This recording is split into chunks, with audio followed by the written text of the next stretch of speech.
the game I want to play with you is real outrage or fake outrage. I have two stories today about situations where people are outraged. This is not okay. And I'm going to tell you what those are. And you tell me if you think, yeah, that's legit. Like, that's something to be mad about. Or, nah, that might be fake outrage. Mm-hmm. Okay? All right. So here's the first story.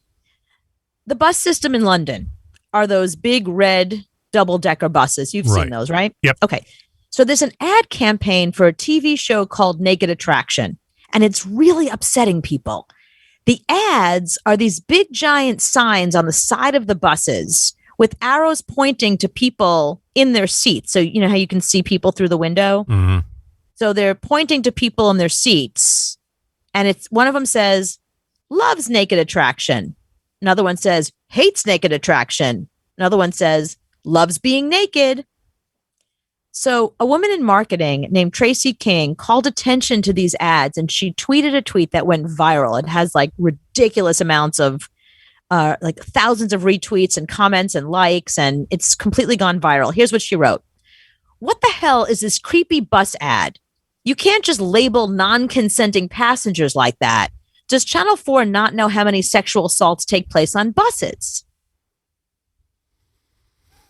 Oh, God. Okay. What do you think? Real outrage? Fake outrage? I think she's really outraged, but... No, not her. Everybody. This is... Oh, everybody? No, come this has gone viral. Like, there's literally thousands of comments. It's just a brilliant ad. Hey, you got people talking. I mean, good for them.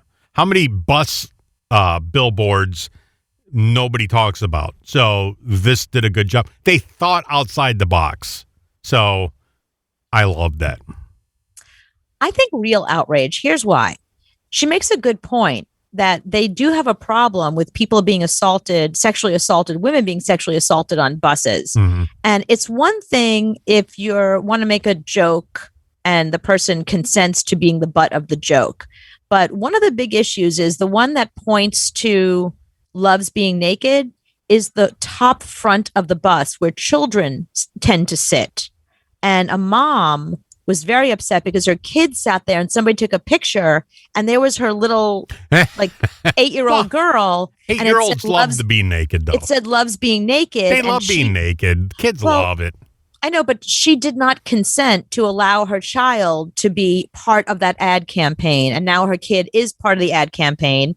And they have probably worse problems than we do. Like, pedophiles are all over the world, obviously, but they have a very big problem with it, specifically in London, and they have had assaults of children on buses. So it really triggered a lot of people. And it's one thing to have an ad that is just like, loves fruit juice, drinks milk. That's different. When you're specifically talking about sexualizing children, loves being naked, hates being naked, loves naked attraction, that's crossing a line. So I think that's legit. I'm with the people in London who are upset about this. And if you look at the comments, nobody is standing up for Channel 4. And Channel 4 issued an apology as well. And the bus company issued an apology, London Transit. So everyone was like, oh, we didn't, like, our bad. We didn't think of it like that. You guys are right. After they got on the bus, did they put the boards up?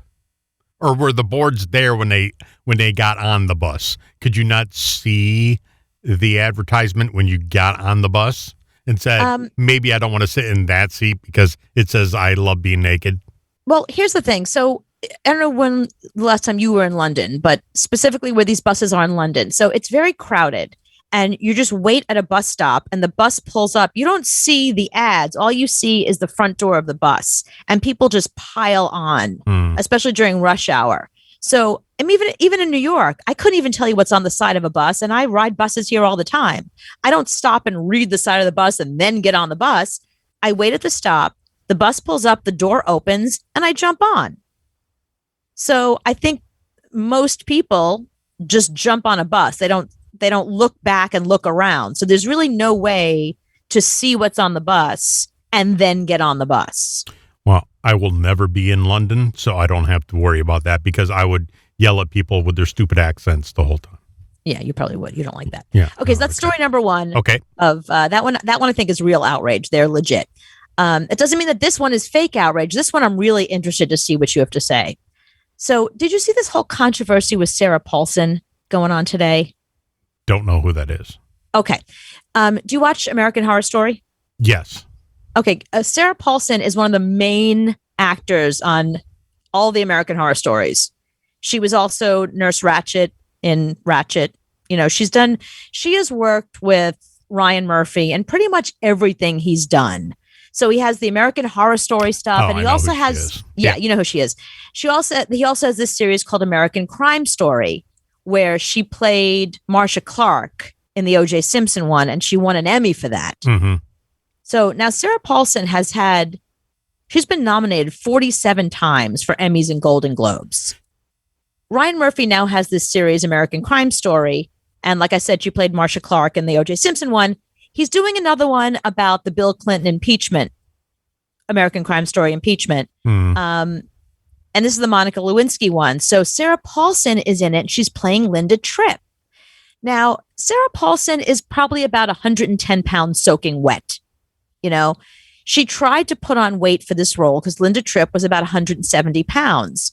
So she tried to put on weight, but she couldn't get up enough. She couldn't get there. So they made the choice for her to wear a fat suit. Mm-hmm. Well, I mean, don't say the word fat suit. Don't say the word fat and suit in one sentence, because now you have triggered everybody. People were calling her fat phobic. They were shaming her for wearing a fat suit for this role. People started calling Hollywood to hire more fat. People started calling for Hollywood to hire more fat actors to play fat people. And let me just also interject. Beanie Feldstein, who is Jonah Hill's sister, who was always a larger sized person, is playing Monica Lewinsky, who is also not thin. So they did hire somebody who is a little larger to play Monica Lewinsky. She's about the same size as Monica Lewinsky. So it makes perfect. They're okay with that. Okay. Even though, let me just also say that Beanie Feldstein just lost about 50 pounds herself, but that's neither here nor there. There was an article written in Refinery 29 called "Dear Hollywood, can you please just hire actual fat people to play fat characters?" That launched all of this controversy. So before I get into the specifics of this article, which will really tick you off, and what Sarah Paulson's response was, is this a real controversy or a fake controversy? 100% real, and it's insane because it drives me crazy. You just want the best actor to play the part. No, that makes it a fake controversy. That makes it fake outrage. Here's what Sarah Paulson said, and just after she apologized, okay, she went crazy, like friggin' apologizing and saying, you know, she's sorry if she offended anyone. And she said any commentary that she says is going to be seen as an excuse. But then she said this: to suggest that any actor called upon to play this part would only have to offer their physical self is a real reduction of the offering an actor has to make. I would like to believe that there is something in my being that makes me right to play this part specifically. Mm-hmm. So what she's saying is, yeah, you can certainly hire somebody who's 170 pounds, but are they going to be a good enough actor? Are you hiring them just because they're right, a larger size? No, you hire the best actor. And I'd like to think that I was hired for this because I'm the best actor for the role. And if they specifically hired somebody just because they were a person of size, that's not the reason. That's not how Hollywood works. Yeah, they probably wrote this part with her in mind. 100%. This is Ryan Murphy. I mean, right. Ryan Murphy doesn't do anything without Sarah Paulson. And so here's the thing that I thought was really interesting about this article that I just told you about, the Refinery 29 article that got everybody upset. Here's a quote from the article. Hollywood has long had a poor reputation for when it comes to problematic representation for fat people. That's true. I agree with that. Then she says, often these characters are pigeonholed into villainous or comedic side roles. a character trope that Rebel Wilson and Melissa McCarthy are surely familiar with. Okay, I'm sorry. Rebel Wilson and Melissa McCarthy just famously lost 70 pounds apiece. So probably not your best example for people that are doing the body positivity thing, because both of them clearly were not happy with their size and went and lost 70 pounds each. So not your best examples. Then she says, even worse is the entertainment industry's adoption of the dreaded fat suit. Okay, I can go with that. Then, as an example, she says, offenders include Mike Myers as a grotesque fat bastard in Austin Powers series. I'm sorry, that's 1997, 1999, and 2002, respectively. Fat bastard is where you're going with this? Okay. Gwyneth Paltrow as Rosemary in Shallow Hal. That was 2001. Can you give me something a little more recent?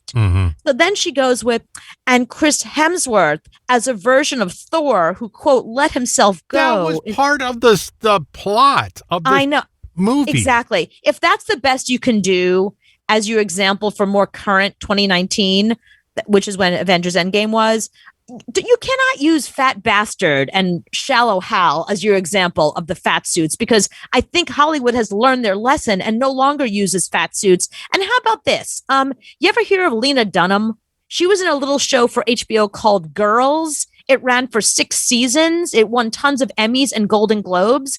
And she wasn't the fat girl. She was just a girl in Girls. Right. Okay. Same thing with Adie Bryant in Shrill on Hulu, which is on Hulu right now. Here's something current.